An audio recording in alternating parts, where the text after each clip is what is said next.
সালাম ইয়া রাগিবুল ইলম। হেদায়ার পথে মিডিয়া হয়ে হেদায়া মিডিয়ার আবির্ভাব, জ্ঞান সুধার বিনিময়ে করি রবের সাথে ভাব। প্রিয় রগিবুল ইলম, আজ বুখারী বই সিরিজের দ্বিতীয় পর্ব। আজ আমরা পড়ব বুখারী শরীফের প্রথম পরিচ্ছেদের দ্বিতীয় হাদিস।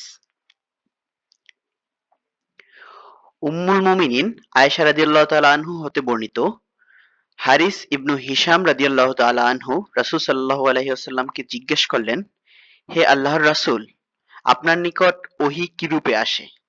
আল্লাহ রাসূল সাল্লাল্লাহু আলাইহি ওয়াসাল্লাম বললেন, কোন কোন সময় তা ঘণ্টা বাজার মতো আমার নিকটে আসে, আর এটিই আমার উপর সবচেয়ে বেদনাদায়ক হয়, এবং তা শেষ হতেই মালাক অর্থাৎ ফেরেশতা যা বলেন আমি তা মুখস্থ করে নেই।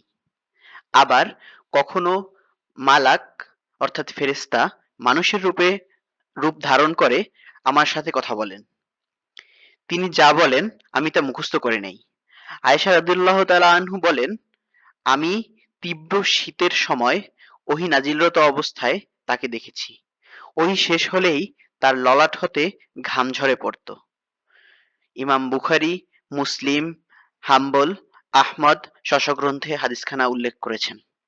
হাদিসখানার আরবি ইবারত হলো, আন আয়েশাতা উম্মুল মুমিনিন রাদিয়াল্লাহু তাআলা আনহা আন্নাল হারিস ইবনু হিশাম সাআলা রাসূলুল্লাহ সাল্লাল্লাহু আলাইহি ওয়াসাল্লাম ফাকালা ইয়া রাসূলুল্লাহ কাইফা ইয়াতিয়াকাল ওয়াহয়ু ফাকালা রাসূলুল্লাহ সাল্লাল্লাহু আলাইহি ওয়াসাল্লাম আহইয়ানা ইয়াতিয়ানি মিসলু সলসলাতিল জারাসি ওয়া হুয়া আশাদ্দু আলাইয়া ফায়ুফসামু আন্নি ওয়াকাদ ওয়াই وقد وعيت عنه ما قال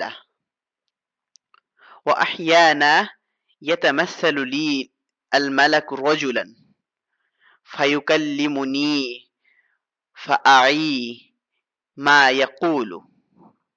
قالت عائشة رضي الله تعالى عنها ولقد رأيته ينزل عليه الوحي في اليوم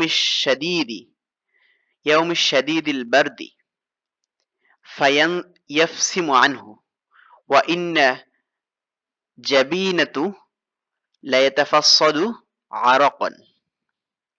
আসসালামু আলাইকুম ওয়া রাহমাতুল্লাহি ওয়া বারাকাতুহু। এভাবেই প্রতিদিন একটি করে হাদিস শিখে রাসূল সাল্লাল্লাহু আলাইহি ওয়াসাল্লামের ব্যক্তিত্বকে আপন করে নিতে হেদায়া মিডিয়া সাবস্ক্রাইব করে বেল বাটনে অল সেট আপ করুন, আর ফেসবুকে ফলো করুন, যাতে রাসূল সাল্লাল্লাহু আলাইহি ওয়াসাল্লামের কথাগুলো আপনার কাছে চলে যায় সবার আগে। সদকায়ে জারিয়ার মর্তবা অর্জনে লাইক, কমেন্ট, শেয়ার করে পাশেই থাকুন।